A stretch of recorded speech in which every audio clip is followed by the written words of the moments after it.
The Mitchell Estates' annual summer party was in full swing. Crystal champagne flutes sparkled in the afternoon sun as Silicon Valley's elite mingled around the pool. I sat quietly in my garden chair, separated from the important guests on the main terrace. I checked my phone discreetly. Message from my COO, jet approaching. ETA 25 minutes. Contracts signed. Emma, Mom's voice carried across the lawn. The garden really is where you belong. With the other disappointments. I slipped my phone away. Hello, Mom. My brother James raised his champagne from the terrace. The lawn is for failures, sis. Though I'm sure your little software company is cute. If only they knew about the technological empire I'd built while they weren't watching. Not everyone can run a successful tech company, Dad added, greeting another venture capitalist. Some people just lack vision. I checked my watch. 20 minutes. Speaking of success, James straightened his designer blazer. Dad, should we tell everyone our news? Dad beamed. Yes. Mitchell Tech is going public next month. James secured major backing from Valley Partners. That's wonderful, I said quietly, checking my phone again. 15 minutes. See. Mom gestured toward James. That's real success. Not whatever small-time coding you're doing. The lawn is for failures, she announced loudly enough for nearby guests to hear. The terrace is for achievers. 10 minutes. Emma could still join Mitchell Tech, Dad offered.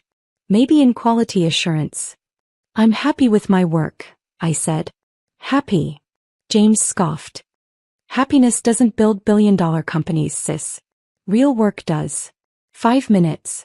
A distant sound caught everyone's attention. The distinctive whine of jet engines approaching. That's odd, Dad frowned. The airport's restricted airspace today for our party. I stood from my garden chair, smoothing my simple dress. Actually, Dad, that's my arrival. You're what? Mom's voice rose. The sleek private jet appeared over the trees, my company's logo clearly visible on its tail. It touched down perfectly on the estate's private airstrip. That's impossible, James whispered. The Genesis logo, one of Dad's business partners pointed. But that's the most valuable private tech company in the world? I smiled. Yes, it is. Dad's champagne glass froze halfway to his lips. You work for Genesis? No, I corrected. I founded it. I am Genesis. The party went silent. All eyes moved from the jet to the woman they'd banished to the garden. But you're just coding small projects, Mom stammered. Actually, I checked my phone one last time. I just closed a $12 billion acquisition. That's why I was late. Board meeting in Tokyo. James collapsed into a nearby chair. Genesis, you're the mysterious CEO nobody's ever seen? The same CEO who just bought controlling interest in Mitchell Tech, I added casually.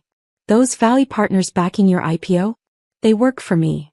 Dad's business partners started whispering, phones appearing in manicured hands as they frantically Googled Genesis's latest news. My phone buzzed. Message from my team. Press release ready. Time to show them everything. I looked at their shocked faces. Mom's disdain replaced by disbelief, James's arrogance shattered, Dad's confidence crumbling, and typed back. Yes. Show them what real vision looks like. The Mitchell Estate's pristine lawn had become a stage for the ultimate power shift. The jet's engines wound down as my executive team emerged, their confident strides a stark contrast to the stunned party guests frozen with their champagne flutes. Let me explain what happens now, I said, standing from my garden chair one last time. Mitchell Tech's IPO isn't happening next month. At least not the way you planned. What do you mean? James's voice cracked.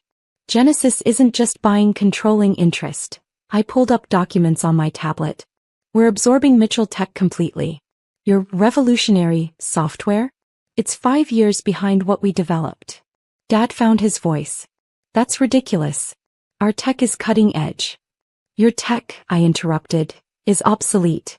While you were hosting garden parties, Genesis was redefining the entire industry. The party guest had gravitated toward our confrontation, phones recording every moment. But your little coding projects. Mom whispered. Were cover stories, I smiled. Did you really think the CEO of Genesis worked on small-time coding? Everything you mocked was carefully crafted misdirection. My executive team approached, tablets ready. Ms. Mitchell, the contracts are final. Mitchell Tech is now officially a Genesis subsidiary. James jumped up. Wait. I'm the CEO of Mitchell Tech.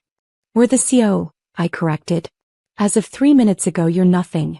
Unless what? He demanded. Unless you can prove your worth to Genesis.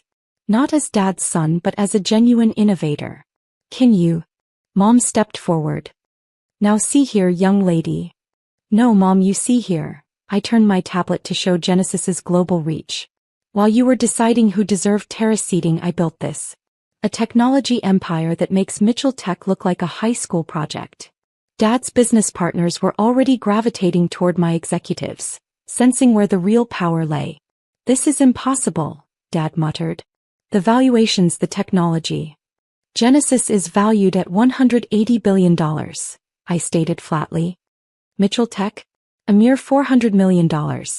And that's being generous. My phone buzzed. Message from my CFO. Markets reacting to acquisition. Genesis stock up 12% in after-hours trading. You know what's ironic? I continued, watching their faces. Every time you put me in the garden, I was on video calls with global tech leaders. Every small project you mocked was worth billions. The garden is for failures, Mom repeated weakly. No, Mom. The garden was for watching you underestimate me. And now. The estate's smart screens suddenly lit up with breaking news. Tech World shocked, AS Genesis acquires Mitchell Tech. Mysterious Genesis revealed, AS Mitchell heiress. Silicon Valley's biggest secret uncovered. Your options are limited, I addressed my family. Dad, Mitchell Tech becomes a Genesis research division. You can stay as an advisor if you can handle reporting to your garden failure. He slumped, 30 years of tech industry confidence evaporating. James, I turned to my brother, you have two choices. Prove your actual technical skills and earn a real position, or take a generous exit package. And if I stay? He asked quietly. Then you learn what real innovation means. Starting from the bottom, no shortcuts. Mom's hands trembled around her champagne glass. Emma, please, we can discuss this. Like you discuss my future? My worth? My place at parties.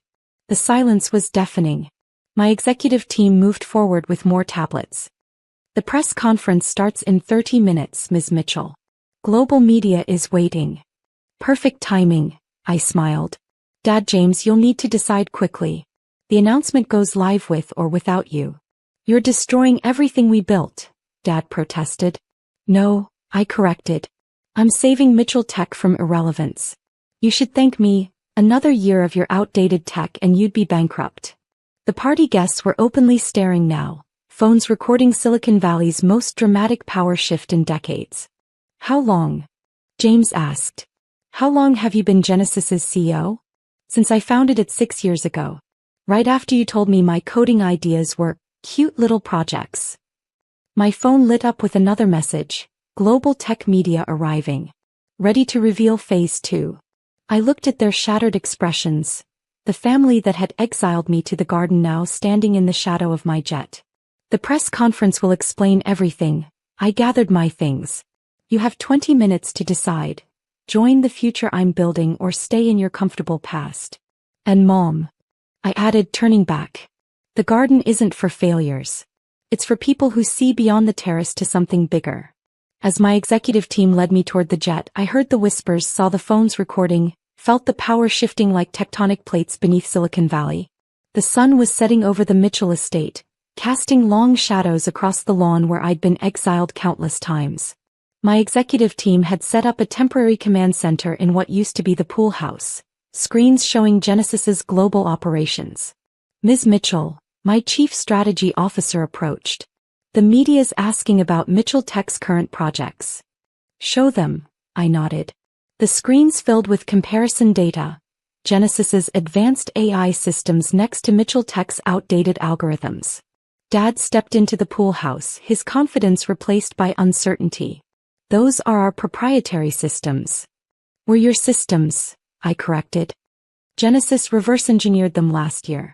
Took our junior team about a week to show all the flaws. James followed, clutching his laptop. But our neural network is 3 generations behind. I pulled up more data. See these pattern recognition rates. Mitchell Tech's best AI is slower than Genesis's prototype from 4 years ago. Mom hovered in the doorway watching her tech dynasty crumble. Your development team, I continued, has been stuck in old paradigms. While you were celebrating incremental improvements, Genesis was redefining what's possible. The screens showed live feeds from Genesis Labs worldwide, quantum computing, advanced AI, technologies that made Mitchell Tech look like ancient history. All this time, Dad whispered, when you said you were working on small projects. I was leading global innovation teams, I finished. Those late-night coding sessions you mocked? I was revolutionizing technology while you were planning garden parties. My phone buzzed again. Message from Tokyo. Asian markets opening. Genesis stock soaring on acquisition news. Here's what happens tomorrow, I addressed them. Mitchell Tech's board meets at 9 a.m. They'll approve the Genesis acquisition because they know it's their only chance at survival. And us? James asked quietly. You said the garden was for failures, I smiled. Consider this your chance to prove you belong on the terrace. If you can earn it. The screen switched to live feeds of global news coverage. Genesis emerges from shadows. Mitchell Tech acquired. Family drama rocks Silicon Valley. Garden TO greatness. Tech's new queen. Your positions at Mitchell Tech are gone, I stated flatly. But Genesis always needs talented people, if they're willing to learn humility first. Humility. Mom found her voice. We built a tech empire. No, Mom. You built a tech company. I built an empire. There's a difference. My executive team moved with practiced precision, preparing for the press conference. Each screen showed another aspect of Genesis's dominance. Market share, technological breakthroughs, global influence. Tomorrow morning, I continued, Mitchell Tech's employees learn they work for Genesis. Your choice is simple. Help them adapt or step aside. Dad stepped forward. Emma, please. We can work together. Like you worked with me? I raised an eyebrow. How many times did you dismiss my ideas? How many garden chairs did you give me? The silence was heavy with regret. My phone lit up. Press conference stage ready. Global broadcast in 15 minutes. You have until the press conference to decide. I gathered my materials.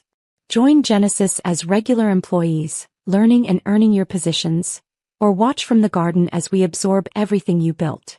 Regular employees? James looked stricken. But I'm CEO. Wasu, I corrected. Now you're nothing, unless you can prove your worth without Dad's name backing you. The estate's grounds had transformed into a media circus. News vans lined the driveway, reporters positioned their cameras, all waiting to see the Genesis CEO emerge from the shadows. One last thing, I turned back to them. That garden chair? I'm having it bronzed and installed in Genesis's lobby. A reminder that success doesn't come from where you sit. It comes from what you build while others aren't watching. Mom stepped forward. Emma, we're still family. Are we? I challenged. Or are we just people who share a last name and a garden where you put your disappointments? The screens showed Mitchell Tech's stock price plummeting as Genesis soared. The market had already decided which Mitchell vision would survive. 10 minutes to press conference, my assistant announced. I looked at my family one last time. The father who dismissed my ideas, the brother who mocked my work, the mother who exiled me to the garden. Time to decide, I said simply. The future waits for no one, not even the Mitchells. The next morning's headlines were everywhere. From garden chair to tech throne, Genesis CEO's revenge. Every tech blog and business channel buzzed with the story of how the Mitchell family's failure had built the world's most valuable private tech company while they banished her to the lawn. I sat in Genesis's real headquarters, a stunning glass tower that made Mitchell Tech's offices look like a startup garage. The wall of smart glass displayed our global operations while my small coding projects reshaped the tech world. Ms. Mitchell, my assistant called. Your family's here. All of them. I watched through the smart glass as they entered the building's lobby, their usual confidence replaced by nervous awe. Send them up. They emerged from the private elevator, eyes wide at the reality of what I'd built. Gone were Mom's dismissive smirks, Dad's condescending confidence, James's arrogant swagger. Please sit, I gestured to the visitor area. I assume you've seen the morning coverage? Everyone has, James whispered. TechCrunch wired Wall Street Journal. The garden chair billionaire. Tech's greatest secret. Not so secret anymore, I noted. Though you had 6 years to discover it yourselves. Mom touched one of the smart glass panels tentatively. This is incredible. More incredible than my small-time coding? Dad cleared his throat. We spent all night reviewing Genesis's patents. The quantum computing breakthroughs, the AI innovations. Now you review them? I raised an eyebrow. Not when I tried explaining them at every family gathering. We should have listened, Mom said quietly. Should have. I stood, walking to the windows overlooking Silicon Valley. Like when I tried showing you our neural network prototype and you told me to stop playing with computers? James stepped forward. About my position at Mitchell Tech. Your former position, I corrected, pulling up performance data. Our analysis shows your division has underperformed for 3 years. Care to explain? He paled. I followed industry standards. Standard. I laughed. Genesis doesn't do standard. We set standards. That's why we're worth $180 billion while Mitchell Tech stagnated at $400 million. The screens showed Genesis's global impact, technologies transforming industries, innovations reshaping the future. Emma, Dad tried again, we were blind. So focused on traditional success. That you missed real innovation, I finished. Do you know why I kept the garden chair appearances? Why I played along with your dismissals? They shook their heads. Because it showed me exactly who people really were. Those who saw beyond appearances found Genesis. The rest. I gestured to them, stayed in their comfortable bubbles. Mom smoothed her designer dress nervously. We can change. Learn to see differently. Can you? I challenged. Can Silicon Valley's premier tech family accept that real innovation doesn't come from garden parties and status? The screens filled with more headlines. Genesis revolutionizes tech landscape. Mitchell Tech absorbed into Genesis empire. Family dynamics upended by daughter's billions. You have choices, I said finally. Dad, your development teams need complete retraining. James, you can start as a junior developer. If you can handle actually coding instead of just managing. They exchanged glances, understanding their new reality. What do you want from us? James asked softly. Want? I smiled. I want you to understand that while you were planning garden parties, I was planning technological revolutions.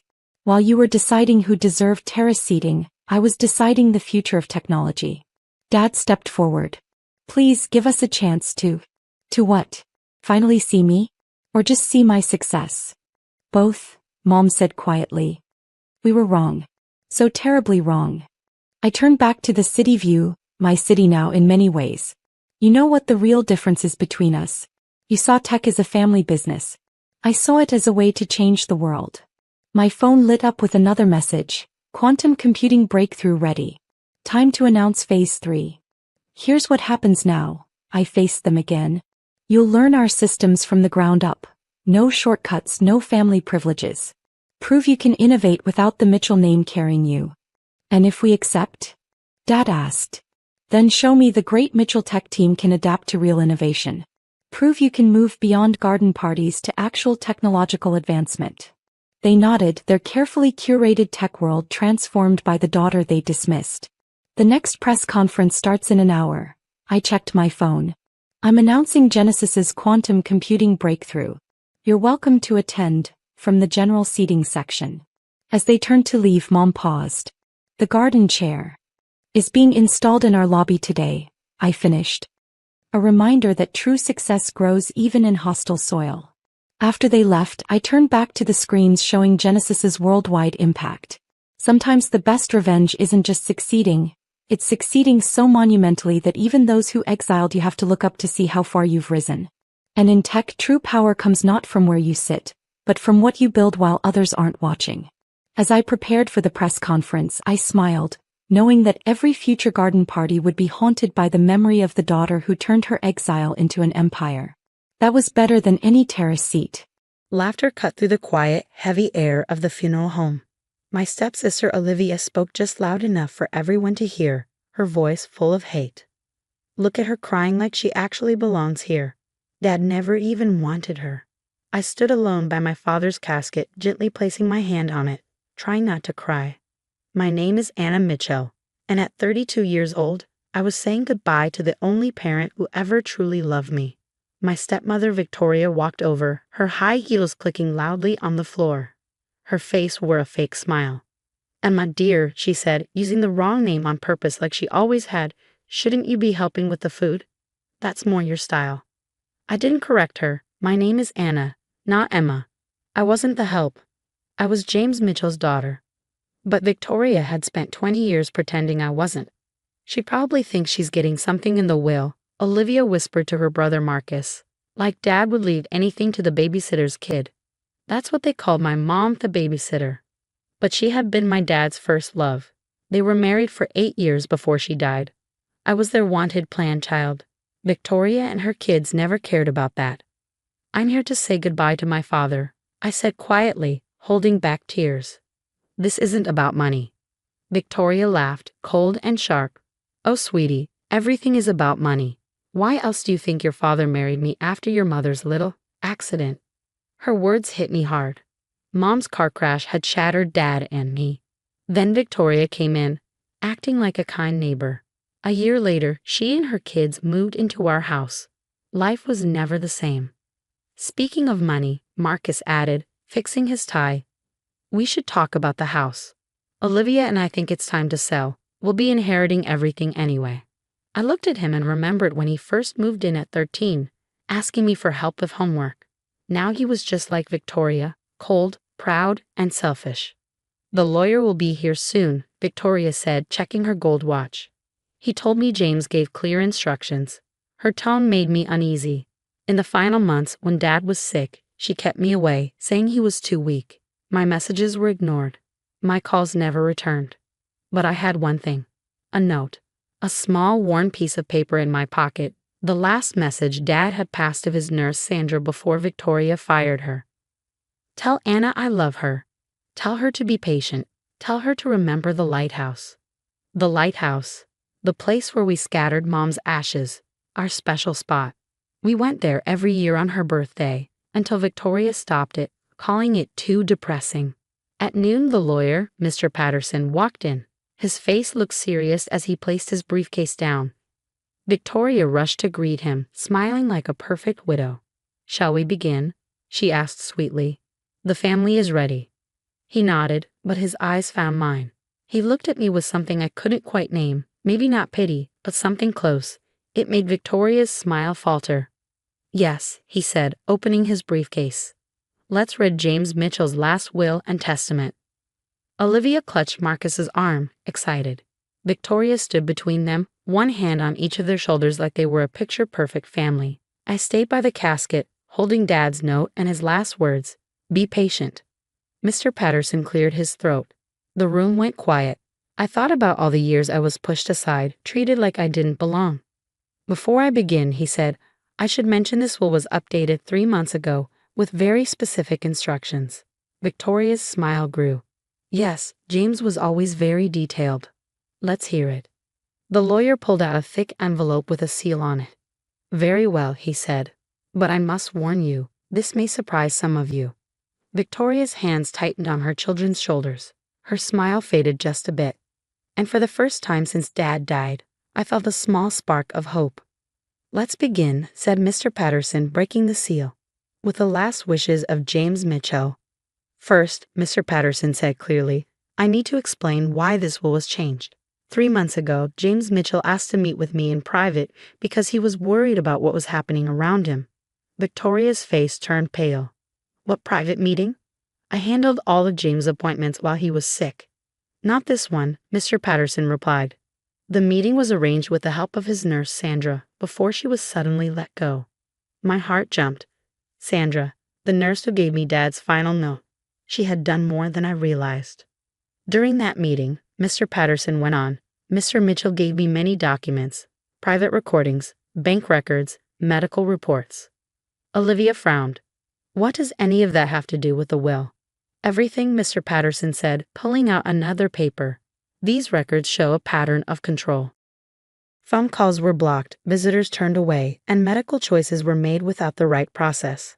Victoria stepped forward, clearly upset. This is nonsense. I was protecting my husband when he was vulnerable. You were keeping him away from everyone, I said softly. That's why I couldn't reach him. Mr. Patterson nodded. Which brings us to the actual will. James Mitchell's entire estate, including the house, his investments, and all other property, will be placed in a trust. A trust? Marcus asked. What kind of trust? The Mitchell Family Preservation Trust, Mr. Patterson answered, with Anna Mitchell as the only trustee. The room exploded. Victoria lunged forward, furious. This is a lie. He changed the will years ago. I saw it. The paper you saw, Mr. Patterson said calmly, was not the real will. Mr. Mitchell believed his documents were being watched, so he created a fake one to throw you off. I remembered Dad's note. Be patient. He'd known what they were doing, and he found a way to outsmart them. The trust has clear rules, Mr. Patterson said, raising his voice over Victoria's yelling. The house can't be sold unless the trustee agrees. Everyone living there now can stay, but they must help pay for its care.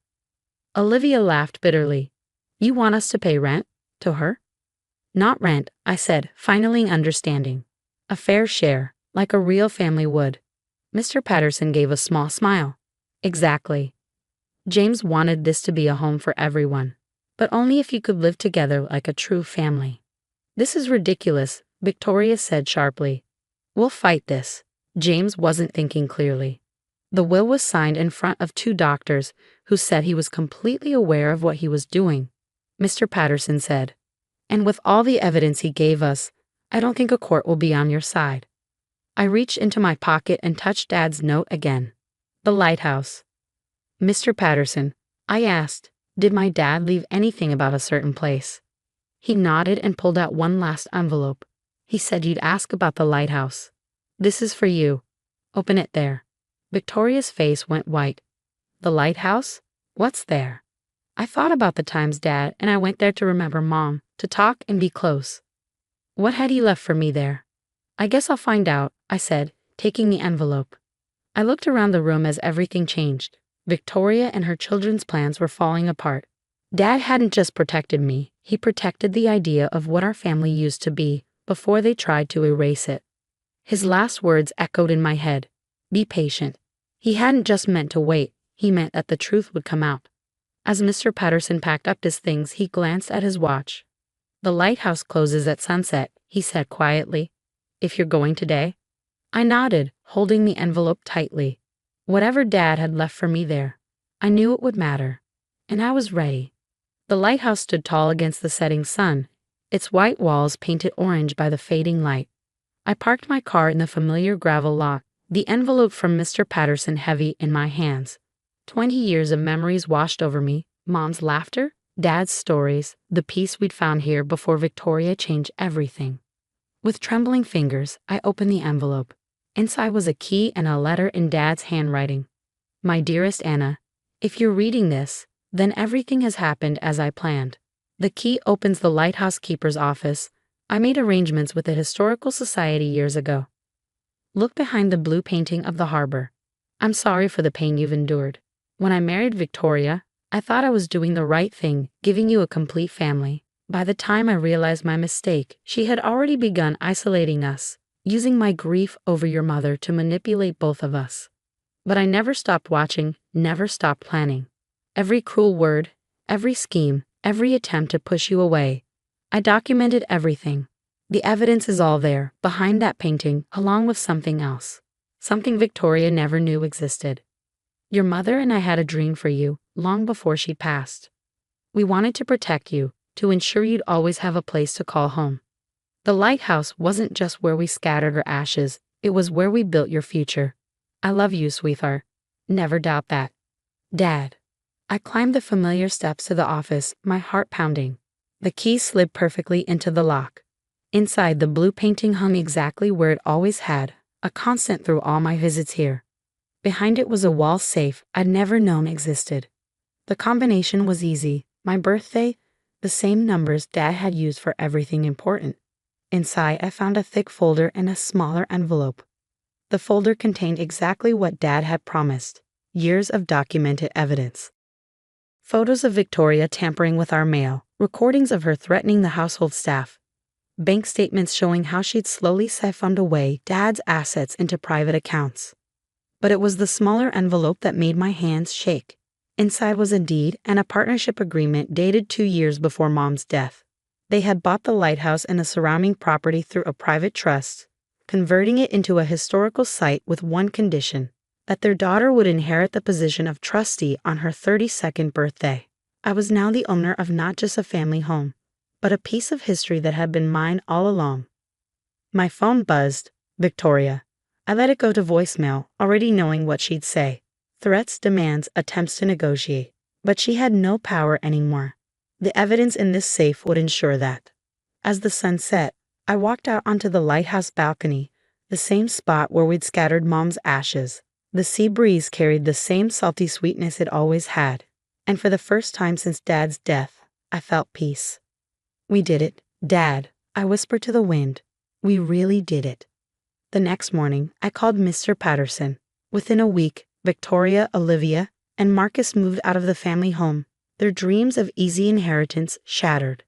The evidence Dad had gathered ensured they couldn't contest anything without risking their own exposure. I turned the family home into a sanctuary for single parents transitioning through tough times, naming it after my mother. The lighthouse became a museum, sharing not just maritime history but stories of love, legacy, and justice. Sometimes, on quiet evenings, I climb to the lighthouse balcony and think about patience. Dad taught me that justice doesn't always come quickly, but it does come to those who hold on to their truth and never let go of love. Victoria and her children eventually moved to another state, their perfectly crafted facade crumbling under the weight of their exposed lies. But the story people tell now isn't about their cruelty or defeat. It's about a father's love, strong enough to reach beyond death and right the wrongs of years past.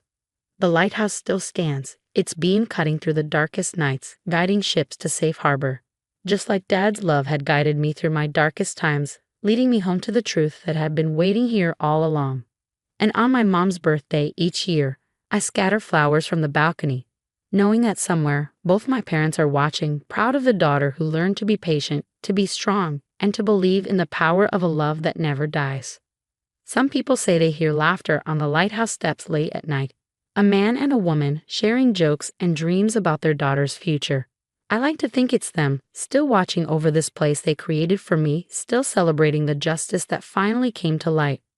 In the end, it wasn't just about winning or losing an inheritance. It was about preserving the truth of what family really means, not the perfect facade that Victoria tried to create, but the messy, loving, authentic bonds that withstand even death itself. Now when I look at old family photos, I don't see what I lost. I see what I gained. A legacy of love, strength, and the kind of patience that moves mountains, or in this case, reveals the truth hidden within a lighthouse, waiting for exactly the right moment to shine. The text arrived just as I was pulling the turkey out of the oven. Don't bother visiting for Thanksgiving dinner. Amanda and her mom are the only family I need now. Stop sending money. We don't need your help anymore. I stared at my phone, the harsh words from my father blurring through my tears. My hands trembled as I set down the perfectly cooked turkey I prepared, hoping that maybe this year would be different. That maybe this year I could finally join them for a family holiday. My name is Sarah Mitchell, and at 32, I've spent the last 5 years secretly paying my father's medical bills after his heart surgery. Not that he knew. He thought his insurance had mysteriously covered everything. The truth was more complicated. I glanced at the latest hospital bill on my kitchen counter, $4,800 for his monthly medications and checkups. Money I'd been quietly paying since his first heart attack, coordinating with the hospital's billing department to keep my involvement hidden. My father thought his premium insurance was covering it all, never questioning why he didn't see the bills. The next text buzzed through. Amanda got straight A's this semester. That's what a real daughter looks like. Not someone who abandoned her family to move across the city. I hadn't abandoned anyone. I'd moved 30 minutes away to be closer to the hospital where I worked as a nurse. The same hospital that treated my dad. The same hospital where I'd arranged to have his bills sent directly to me. The irony wasn't lost on me. I'd chosen nursing because of him. Watching him struggle with heart problems after mom died had inspired me to help others. Now I spent my days caring for patients while secretly ensuring my own father could afford his care. Another text, your stepmom says you make her uncomfortable anyway. Always hovering, trying to give advice about my health. I'm fine. Amanda takes better care of me than you ever did. Amanda, my 23-year-old stepsister who'd moved in 3 years ago when my father married her mother, Patricia. They dated for only 6 months before the wedding. Since then, my childhood home had become a shrine to Amanda's achievements, while my family photos mysteriously disappeared one by one. I sat down at my kitchen table, surrounded by the Thanksgiving dinner I cooked, hoping against hope that this year's invitation wouldn't be rescinded. The turkey was still warm, filling my apartment with the scent of herbs, Mom's old recipe. She taught me to cook before cancer took her when I was 16. Dad had been different after that, but never like this. Never cruel. And don't send any Christmas presents this year. Another text buzzed through. Patricia says it makes Amanda feel bad that you're always trying to buy our love. Buy their love. I opened my banking app, looking at the latest transaction. $4,800 to Metropolitan Hospital. The same payment I'd made every month for 5 years, totaling over $300,000. Money I'd never mentioned, never held over his head, never used to prove my love. My phone rang, the hospital's billing department. Ms. Mitchell, there's been an issue with the latest payment for your father's account. What's wrong? I asked, my heart racing. The payment went through yesterday. Yes, but it's been rejected, the billing coordinator explained. We received instructions that all payments must come directly from the patient from now on. Apparently, Mrs. Patricia Mitchell called to complain about unauthorized payments being made on her husband's behalf. My stomach dropped. Patricia had discovered my secret, but instead of being grateful, she turned it into another weapon. Your father's portion after standard insurance would be $4,800 monthly, the coordinator continued. Should I inform him of the payment schedule? I closed my eyes, thinking of the text messages, of Amanda's straight A's, of Patricia's discomfort, of my father's rejection. Yes, I said quietly. I think it's time he knew. We'll send him the full billing history as well, she added. Standard procedure when changing payment arrangements. The full history, 5 years of monthly payments, every surgery, every medication, every follow-up appointment that I covered while they pretended I didn't care enough. My phone buzzed with one final text from my father. Have a nice life. Don't bother trying to be part of this family anymore. I looked at my empty dining room table, set for 4 people who would never arrive, at the turkey that would go uneaten, at the pumpkin pie cooling on the counter, Dad's favorite, made from Mom's recipe. Then I looked at the hospital bill, the latest in a long line of payments I'd made not for recognition or gratitude, but because I couldn't bear to see him struggle. Because despite everything, he was still my father. Please, I told the billing coordinator, make sure he gets the full history, every payment, every date, every amount. As I hung up, I realized this Thanksgiving would be different after all. Not because I'd finally be welcomed at their table, but because for the first time in 5 years, my father would learn what real family loyalty looked like. The truth was coming, served cold like the dinner growing stale on my table, and somehow that felt like something to be thankful for. The hospital called my dad the next morning.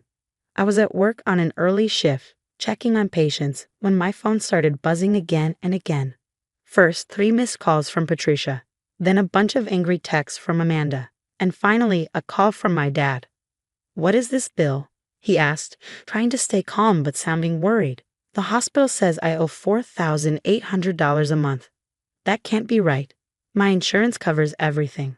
I stepped into the empty break room and took a deep breath. No, Dad. I've been paying it for the last 5 years. Silence. What do you mean you've been paying it? He asked. Every bill, every medication, since your first heart surgery. I worked it out with the hospital, so everything came to me. More silence. I imagined him sitting at the kitchen table, the same one where I used to do homework, where Mom made Sunday dinner, where Patricia now hosts family meals I'm not invited to. That's over $300,000, he said, flipping through papers. $312,000 actually, I said, trying to sound calm, like I do with difficult patients. That's the same amount you told me not to send anymore. More silence. Why would you do this? He finally asked. Because you're my dad, I said. After Mom died, I promised I'd take care of you, even if you didn't want me to. I heard Patricia yelling in the background. Tell her to fix it. Call the hospital. She can't just stop paying. You don't get to ask me for anything, I said, loud enough for her to hear. Not after those texts yesterday. Not after pushing me away for 3 years. But we can't afford this, Dad said. His voice shook. Patricia just put a down payment on a car for Amanda. We're already tight on money. Of course they were. I'd seen Amanda's social media, her new BMW, her shopping trips, fancy vacations, all while I worked extra hours to pay his medical bills. I know about the car, I said softly, and the cruise last month, and Amanda's shopping in New York. I saw the posts, all the family events I wasn't invited to, but I still kept paying. Sarah, he started. I interrupted him. Last night, I made Thanksgiving dinner. Mom's recipes, turkey, stuffing, cranberry sauce, even the pumpkin pie you love. I set the table for 4, hoping maybe this year would be different. But instead, I got texts saying I don't belong in your life. Patricia's voice got louder. She's trying to guilt trip us. No, I said firmly. I'm telling the truth. For the first time in 5 years, you're all going to see what real family care looks like. We can't pay this, my dad said again, sounding scared. Sarah, please, my pension isn't enough. I know, that's why I paid from the start, but you told me you didn't need me anymore. That Amanda takes better care of you. My pager went off. A patient needed me. I have to go, I said. The hospital billing office has my info if you need the payment records. And Dad? Yes, he said quietly. That turkey I made, it's in the freezer now, just like Mom used to do. But this time, not because we have leftovers, because there was no one to eat it with. I hung up before he could say more. My tears in the break room were just for me, no one else would see them. As I headed back to work, my phone buzzed again. A message from my dad. I didn't know. All this time, I didn't know. I replied. No, you didn't want to know. That's different. Then I turned off my phone and went back to caring for people who actually wanted my help. The truth was out, cold like my untouched Thanksgiving dinner. But somehow, I felt lighter. After 5 years of silence, my voice had finally been heard. Let them figure out the bills now. Let them realize what they lost. I had a job to do, and for the first time in years, no more secret payments to make. Sometimes the best way to care for someone is to let them face the truth on their own. 2 weeks passed in a blur of work shifts and unanswered calls. Patricia's number I blocked after the first day of constant harassment. Amanda's angry social media posts about fake family loyalty I ignored. But my father's messages, those were harder to dismiss. Please call me, he texted daily. We need to talk. It was during a quiet night shift that everything changed. I was doing my rounds when I saw a familiar name on the admission chart. James Mitchell, my father. Acute chest pain. My professional instincts took over as I rushed to the emergency room. There he was, looking smaller somehow in the hospital bed, Patricia notably absent. Sarah, he breathed when he saw me. I didn't know you were working tonight. I'm your assigned nurse, I said, checking his vitals with practiced efficiency. Where's Patricia? At home with Amanda. He winced as I adjusted his IV.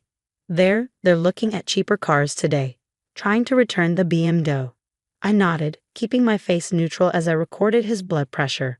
The doctor will be in soon. Try to rest. Wait, he caught my hand. Please, I've been trying to reach you. I gently removed my hand. This isn't the time, Dad. You need to focus on your health right now. No, he insisted, his voice stronger. I've been foolish for too long. When I saw those payment records, Sarah, I had no idea. All these years you were taking care of me while I let them push you away. I continued my checks, professional mask firmly in place. Your heart rate is elevated. You need to stay calm. I found your mother's old recipe box, he continued. Patricia had hidden it in the attic. And your childhood photos, they weren't lost. They were packed away because Patricia said they ruined the aesthetic of the house. My hands stilled on his chart. I kicked them out, he said quietly. Patricia and Amanda. The day after Thanksgiving. After I really looked at those hospital records, after I saw how much you'd sacrificed while they spent and spent.